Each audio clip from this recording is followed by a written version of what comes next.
Daryl Charles will be here for the rest of the conference today and tomorrow, and is staying here in the Army Navy Club, so you have access to him for the next 24 hours if you have any more questions or comments for him.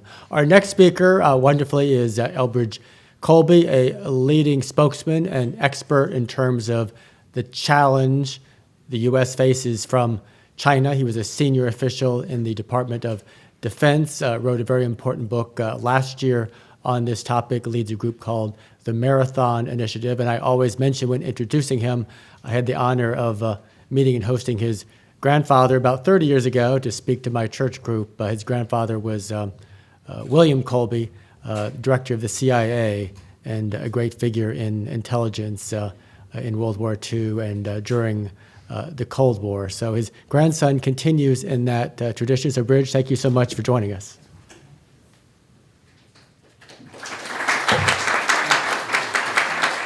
Thank you so much, Mark. Thank you. And thanks. Great to be with you again this year. It's really a pleasure in this important conference and on a really very important topic of the Christian tradition or the Christian belief and how it's squared in the world of geopolitics and war and peace. And we're here. I think it's not an exaggeration to say that we are in something like a world crisis, to use the Churchill phrase. It's always dangerous to presume to use phrases of Winston Churchill for multiple reasons, but I think it's not an exaggeration. The possibility after a war has broken out and has been going on in Europe, the largest war in Europe since the Second World War has been going on for about 21 months, and now there's a potential for a war expanding in the Middle East. Obviously, the Israelis have been atrociously and brutally attacked by Hamas earlier this month, and now we're preparing what looks like a ground invasion into Gaza, but the potential for that war to expand to include other players like Iran, Hezbollah, and potentially, God forbid, the United States itself, and then most significantly, the potential for a conflict between the United States and China, I think, has only deepened.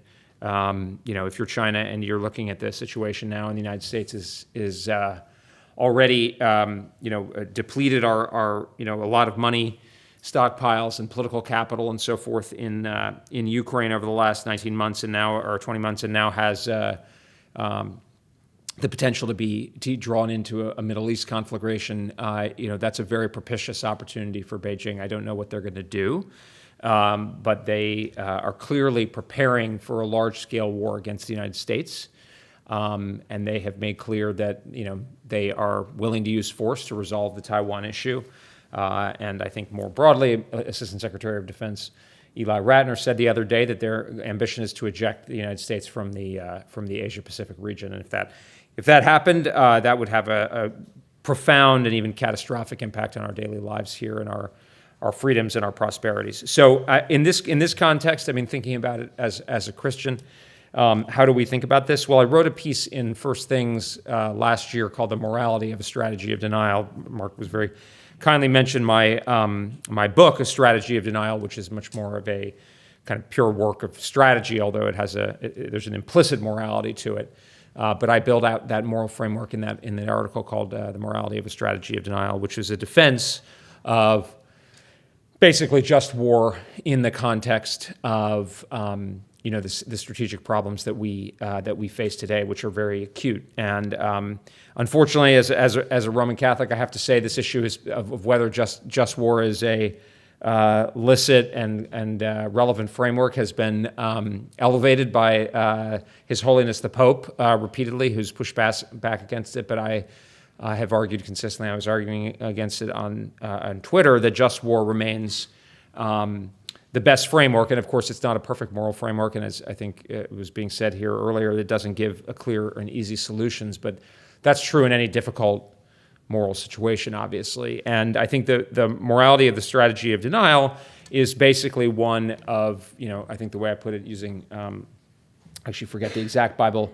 Bible passage, but it's basically the gospel parable of the steward, which is a model of stewardship, which is, I would differentiate it from pure consequentialism, which does not, weigh, everything is calculated. But I think basically, if you have the model of the steward in mind, the moral judgment of a statesman or statescraft is not the purity of intent or the admirability, if you will, of the aspiration. So when George W. Bush said that he wanted to end tyranny in the world, the aspiration has an element of, although it's has a Pelagian kind of vibe to it, but anyway, as an expression of will, it has an admirable quality to it. It's a good thing to want. But of course, if you measure it by the logic of stewardship, which is that of reasonably anticipatable consequences, seeking to end evil, I was referred to as a dreamer by David Frum, which I thought was pretty ironic since the guy wrote a book called An End to Evil in the World, which I was like, well, that as long as human beings are fallen, that seems, and we haven't had the second coming, I think evil will be around. I think that's a pretty reasonable assessment. But I think that's the point is that especially in this era, I mean, if you looked at the president's comments the other night, I don't question, well, I have very strong disagreements with the president, but I don't question his intentions to have a world that's stable, in which there is peace, and in which people are treated fairly. That's not my question. That's not my question at all. My question is that I think that the policies that he is pursuing and his administration are pursuing can reasonably be judged that they will not succeed in that goal. And that is the measure, essentially a kind of a fiduciary measure, a trustee, that we should judge our statecraft by. And if that's the case, then you have to reckon with the fact, as I think Pope Benedict did, that sometimes war is necessary. Pope Benedict himself, I think it was on the 60th anniversary of D-Day, he gave remarks when he was still Cardinal Ratzinger, I think, to the effect that D-Day itself shows that a pure form of pacifism is unsustainable, right? Because for obvious reasons. And I actually took it a little further after he passed away. I pointed out that, given the fact that the Soviet Union was so central, in a sense, did most of the fighting in the defeat of Nazi Germany, that actually carries even further that, the Soviet Union was genuinely an evil empire. So that has, that's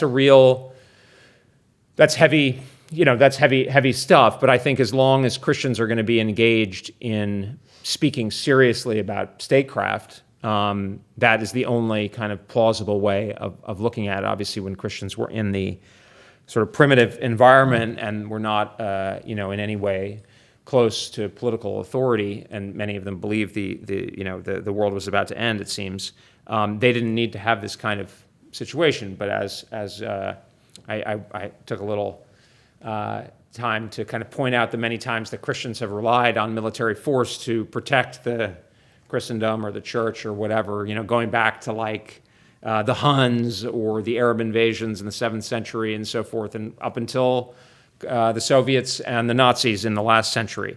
And so I think that's basically the right way to look about it. If that's the way, then I think the way to think about how we should think about our foreign policy from a just war point of view is what is a legitimate goal, and are our actions in pursuit of that goal rational and proportionate, right? Which is to say, you both need to have the goal be itself a legitimate one.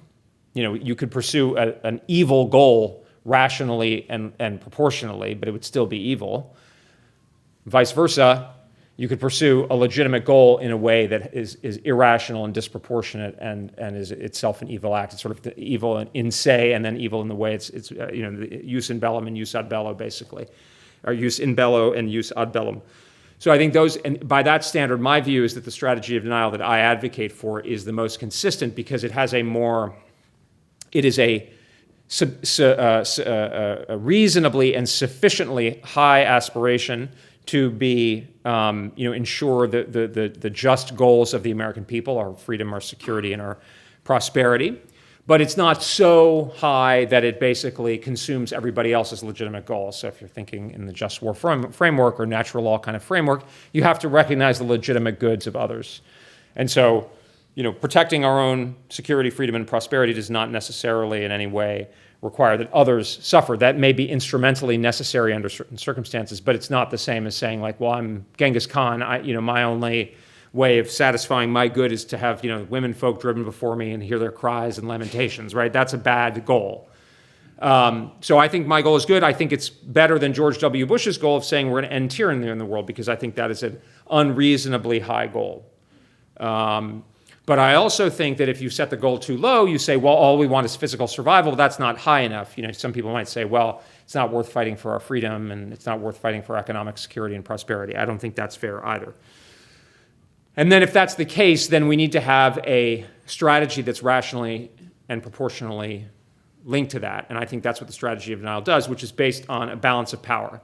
So it's not domineering, it's a reasonable conception, and then the use of military force is tailored to that conception. And actually the application of military force, there may be situations in which a high degree of violence, and it could be quite lethal for our opponents and, God forbid, ourselves, but it's rationally correlated to that goal, the restoration of a balance of power, or the sustainment of a balance of power through an anti-hegemonic coalition, and basically guided by the line from Clausewitz, who in some ways is actually a very moral thinker, who said that the political object should always be present in the military conception.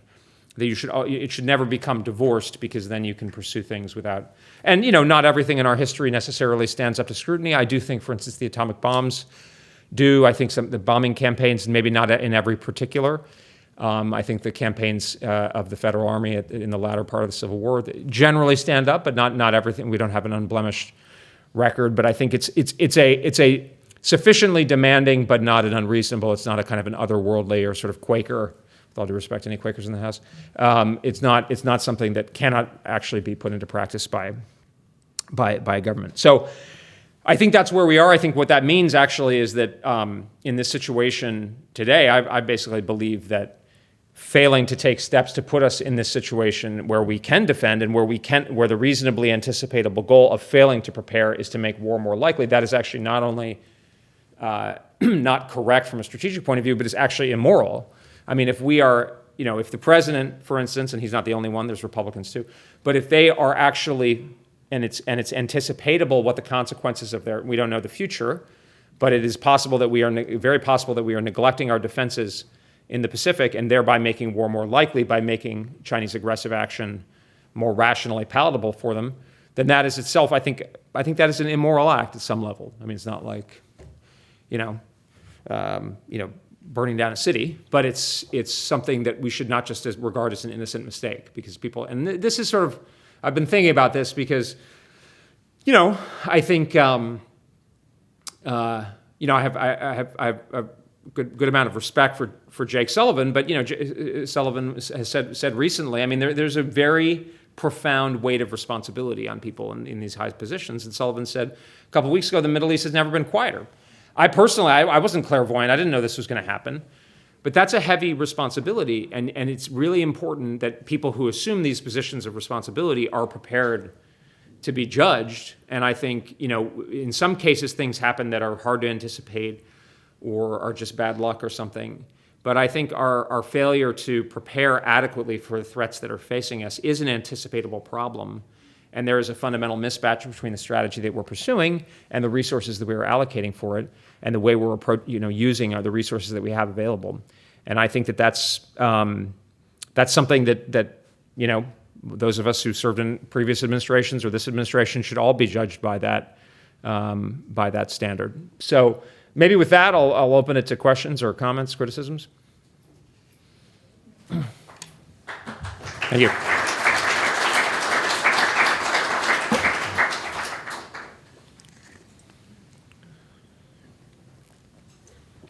All right. Well, I seem to have carried the room. This is good. Oh, yeah, in the back. Yeah.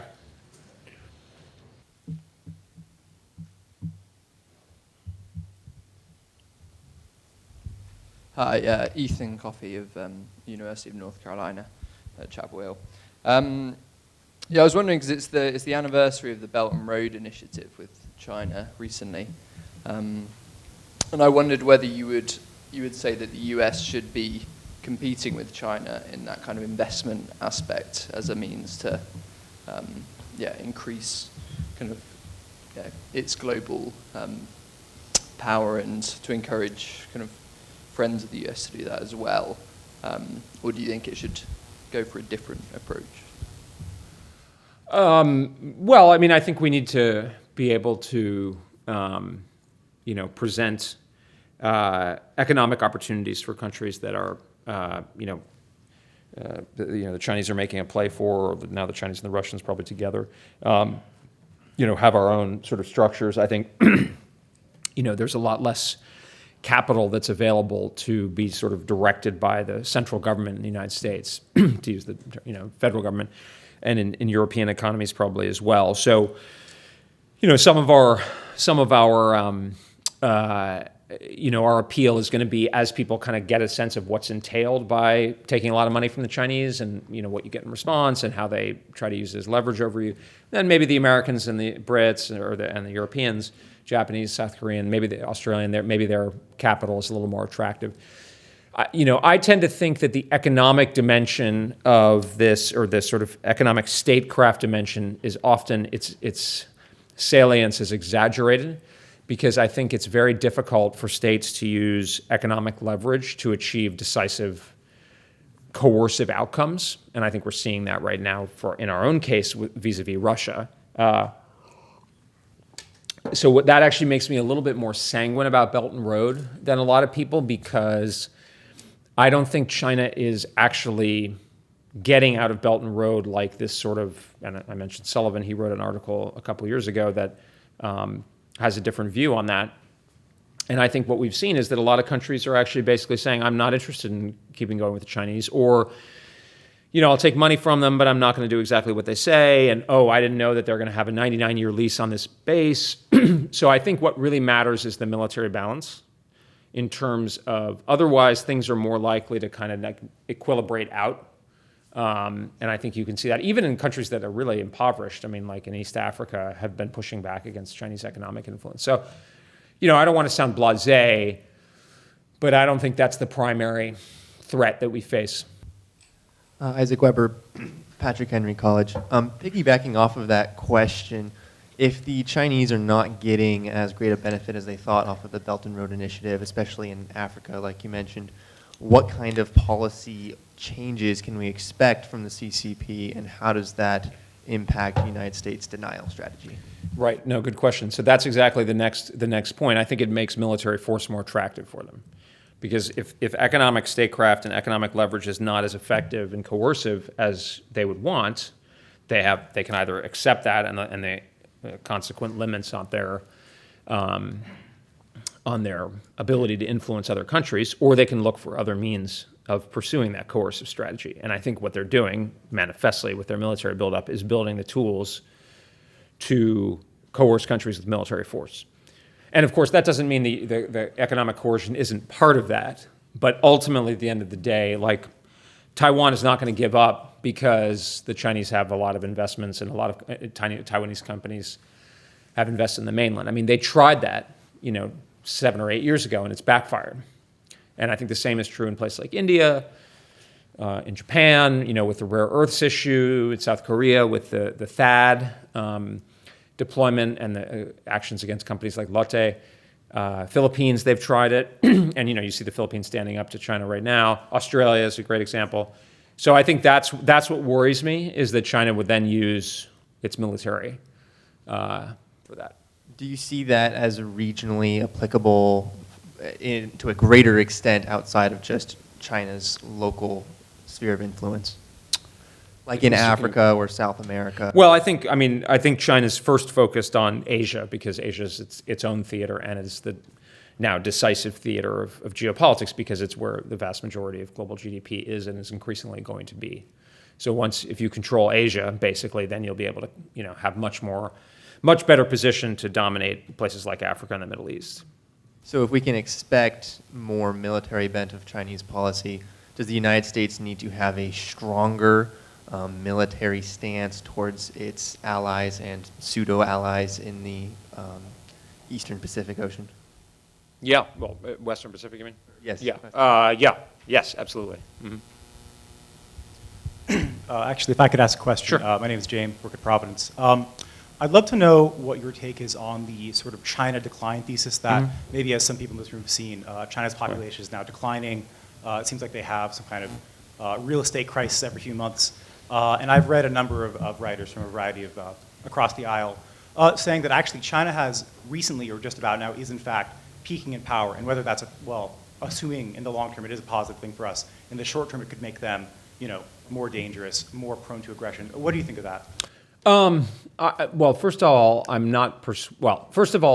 we don't know the future, and so we need to prepare for the downside in which China continues to be strong and grow in strength. Because if we're balancing the outcomes, if China actually does decline, then we've kind of over-prepared. But if China continues growing and we're under-prepared, that's the worst of the four quadrant, right? Secondly, I'm not convinced China's in decline. Like, I don't think that's borne out yet. I mean, it's possible, but if you read, for instance, like people like Michael Pettis, who's the guy who's writing on, he's at, I think, Carnegie Beijing, whose analysis of the Chinese economy, I think, has been pretty borne out over the last couple of years. They're not predicting that China's falling apart. They're basically, what they're saying is that China's going through a significant slowdown. Now, it's possible that China grows old before it grows rich.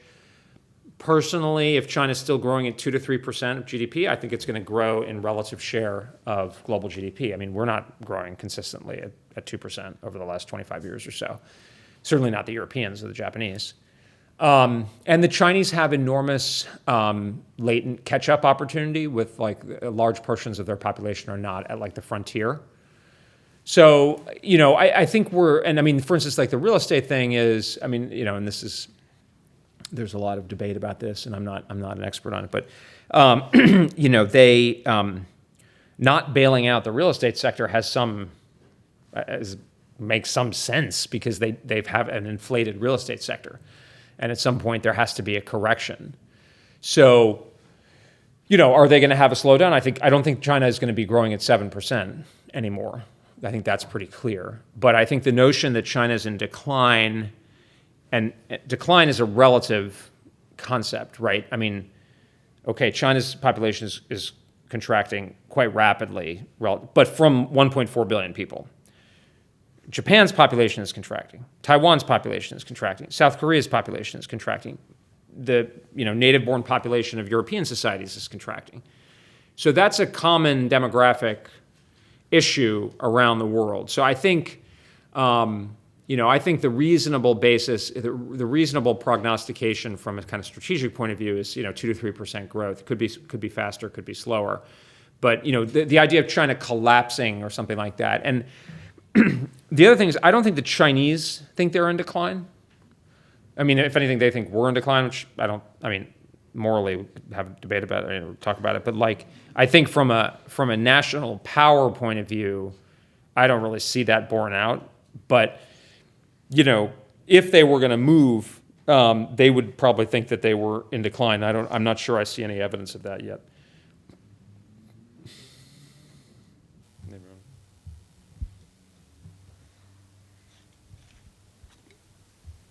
Great, thank you. My name is Isai Monero, and I am from Biola University. So at the beginning of the Ukraine war, Russia was going into this war as definitely the better or the higher, more capable of the two nations. And they were regarded the second most, arguably the second most powerful military in the world. And they've been unable to conquer or take over all of Ukraine.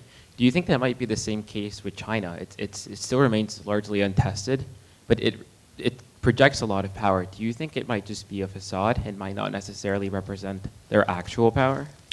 I mean, it's possible. I don't think we should bet on it because, that's not, you don't bet on winning the lottery. A couple things. The Chinese problem for attacking, say, Taiwan is much different from the Russian problem. So Russia's 4 times the population of Ukraine. China's about 75 times the population of Ukraine. Ukraine is a very large country with very large land borders, not only with Russia, but with the NATO countries like Poland, which makes resupply easy, or at least plausible. Taiwan is a tiny island. It's just a fraction of the size of the People's Republic. So the big problem the Chinese face is getting across and sustaining operations across the strait, which is a very formidable problem, but fundamentally tractable. We've done it before, and so I think if I were China, and I imagine they're just as, if not smarter than we are, probably smart, maybe smarter. The lesson you would take from Ukraine is that Putin did two things. He fundamentally underestimated the Ukrainians. He overestimated his own forces, and then he underestimated what was going to be involved to conduct the military operation that they ended up pursuing. Now, I don't know what Putin's original plan was. Did he intend to fully take over Ukraine? I don't know. I mean, because to put 130,000 troops to take a country of that size doesn't really add up. So I don't exactly know what he had in mind. I don't talk to him. But my guess is that Putin thought, what it looks to me like is he thought he kind of had the country wired, and that the Ukrainians were going to collapse, and they were going to come on side. So it was kind of a show of force plus invasion / show of force. I don't know. That's kind of giving it the most generous interpretation from a strategic point of view. If I'm China, I basically say I'm not going to try that, because that fails very poorly. Putin's stuck 2 years later in a quagmire stalemate in eastern Ukraine. It's not going well for the Ukrainians either, but that's not where Putin wants to be. That's not where China wants to be. So I think if they're going to go in, they're going to go in much bigger and more decisively to make sure they don't screw up at the early phase. The other thing we should bear in mind is, our military has been engaged heavily in essentially counterinsurgency, stabilization, counterterrorism operations for the last generation. Our Navy has not had a fleet action since Okinawa. Our Air Force has not had, peer even remotely close to a peer average. I mean, there was some air-to-air stuff, I think, in the 1990 war. It was pretty mild. I mean, not for the people involved, but and then over North Vietnam and in Korea. But I mean, really, large-scale air. I mean, for instance, the Israelis have gone up against the Syrians and others over the last couple generations. But so we're not exactly sure how things would go down. And there's a lot of, actually, I would say that the assumption is that our side is a lot better than the Chinese. And it could be. It's also possible we're overestimating our own ability. So we don't know. I mean, for instance, during World War II, the United States Navy was famous for what's called, basically damage control, basically the ability to repair. So famously, if a carrier Yorktown was damaged at the Battle of Coral Sea, it sailed back to Pearl Harbor, and Nimitz or whoever said, you got to go out in a couple days, because you got to go out. There's the Battle of Midway. We have this intelligence, and they turned around the Yorktown in 3 or 4 days. Now we can't repair submarines. We've got 40% of our submarine fleet is waiting for maintenance, and the Bonhomme Richard burned to the waterline, basically. Burned out, and I think had to be ditched a couple of years ago because the fire control was poor on the ship. So, I think it's reasonable to give our side some level of qualitative advantage, but I don't think we should rely too much on it. Yeah.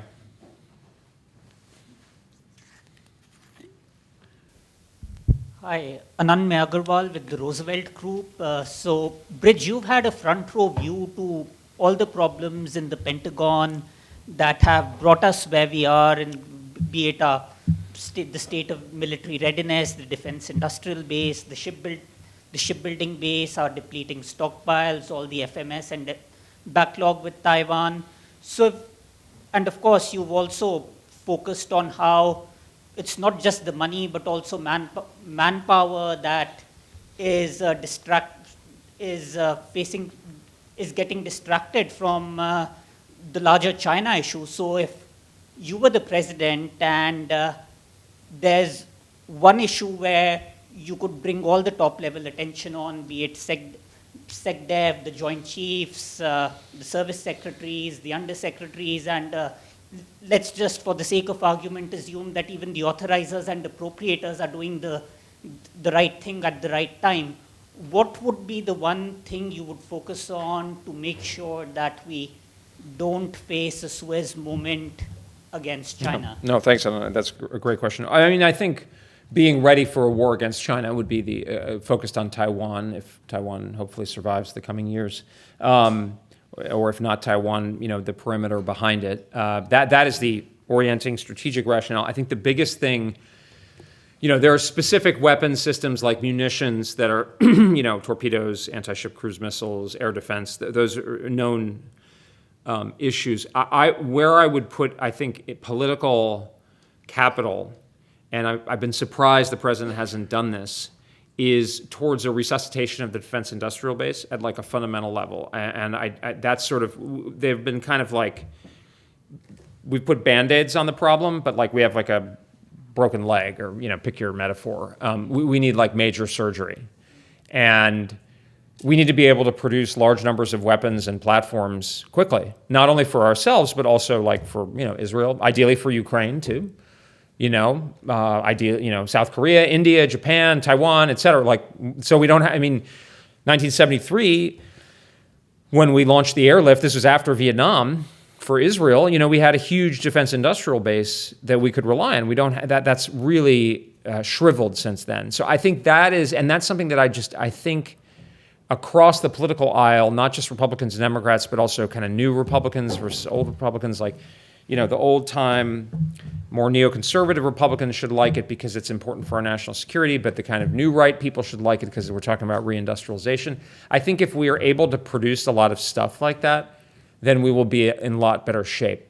That's probably the biggest thing. Yeah. So piggybacking off of that question, hidden parm, by the way. I've seen a lot of reticence. It's one thing to have kind of a set plan, a set strategy, both operationally and morally, for what we need to do, especially in preparing for this crisis. But I've seen a lot of reticence, not just on the home front, if you will, but even here in this city among policymakers that have a stake in it. Yeah. Why do you think, and having a front row to not just the Pentagon, but also the White House and this administration and this one, where do you think this reticence comes from? Yeah. And what can we be doing today to try and wake people up to the operational needs that we can be focusing on here and now? Yeah, I think that's the right question, something I think about a lot. I think it's hubris. If you look at the president, and there are Republicans who have the same, commit the same crime, sin, whatever. He said, "We're America. We're America." And it's like, okay, and they're China. I just think a lot of these people don't take China seriously enough. Now, it's possible that China could be a paper tiger. It's possible. But if you look at the numbers and you look how economic actors are acting, it's the first pure economy that we've had in 150 years. I was very struck. Robert Kagan, if you wanted to get a different perspective from the kind of liberal imperialist perspective, the kind of moralistic liberal imperialist, his argument is for global liberal hegemony. America should be the global liberal empire, which I don't think is necessary and I don't think is attainable. But at this point, I think it's like criminally irresponsible. 20 years ago, we could have argued about whether it was a good idea, but now it's like incredibly dangerous to pursue that kind of approach, especially without the material resources to back it up, which is essentially kind of what we sort of seem to be doing right now. But Kagan made a very telling error in the Wall Street. He had one of these Saturday big Wall Street Journal essays, and he said, China's not that big of a challenge because actually it's smaller relative to the U.S. economy than the U.S. was to the three Axis powers in 1941. And I was like, that's wrong. Actually, China is large. The United States alone was larger than all three of the Axis states in 1941 in economic terms. And, by the way, during World War II, we were allied with the Soviet Union, the British Empire, and a few other countries. China is bigger than that relative, and by some measures, what you call purchasing power parity, is actually larger than the American economy. They have according to the Office of Naval Intelligence, the intelligence chief of the U.S. Navy, they have 200 times the shipbuilding capacity of the United States. We're America? Okay. I love America. I think it's great. I think we're the greatest country. Okay, but meanwhile, back in the real world, getting back to reasonably anticipatable consequences, just beating your chest and saying we're America ain't going to cut it. And the things that have happened so far are woefully inadequate to meet that challenge. And so, and I think a lot of it is age.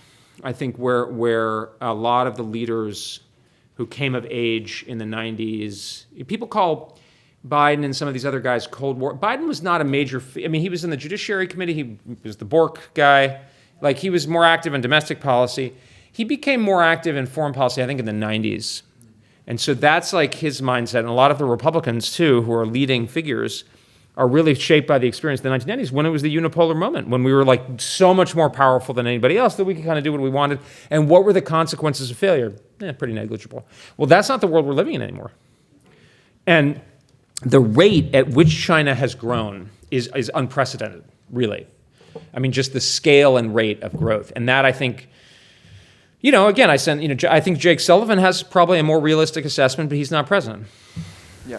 So to play off that, Yeah. how do we wake both current leaders and future leaders in the city up to this threat, and then what can they be doing to be kind of focusing? Well, that's kind of the core thing of what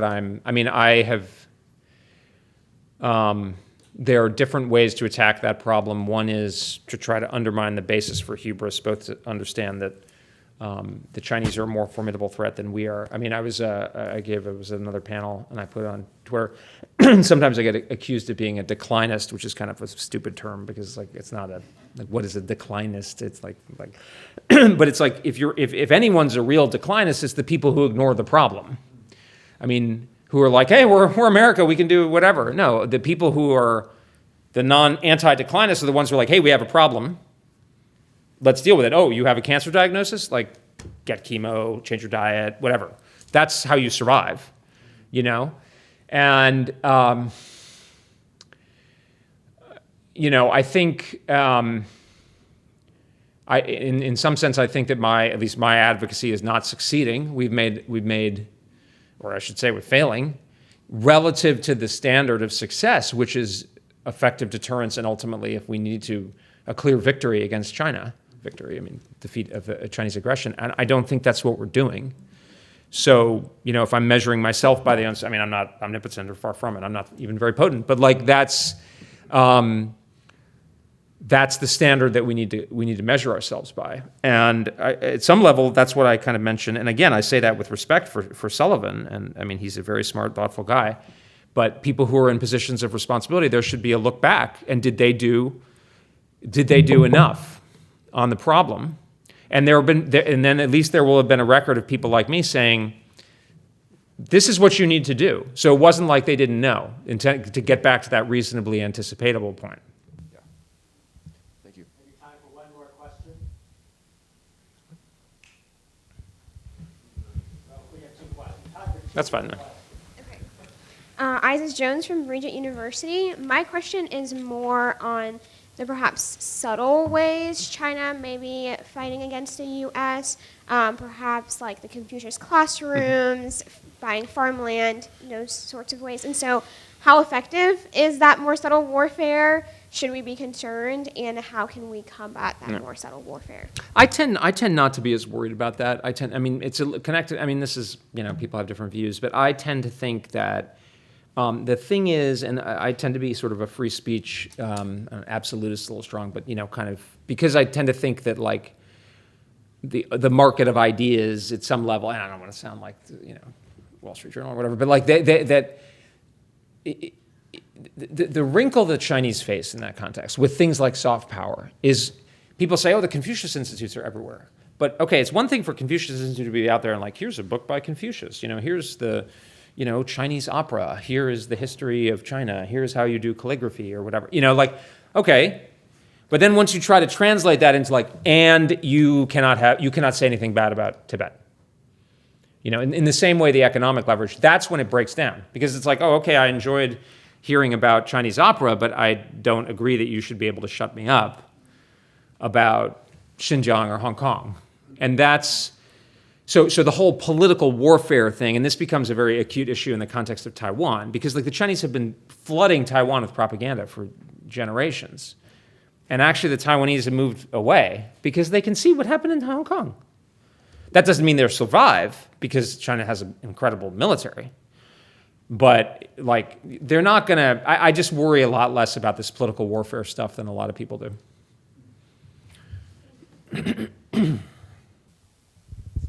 Hi, Ryan Zollner. I'm a consultant with the Religious Freedom Institute. At the beginning of your remarks, you spoke some about a possible depletion of resources in Ukraine, and I imagine it would be a similar view in Israel. There's a clear deterrent effect to those kind of activities, and I think you alluded to that some as well.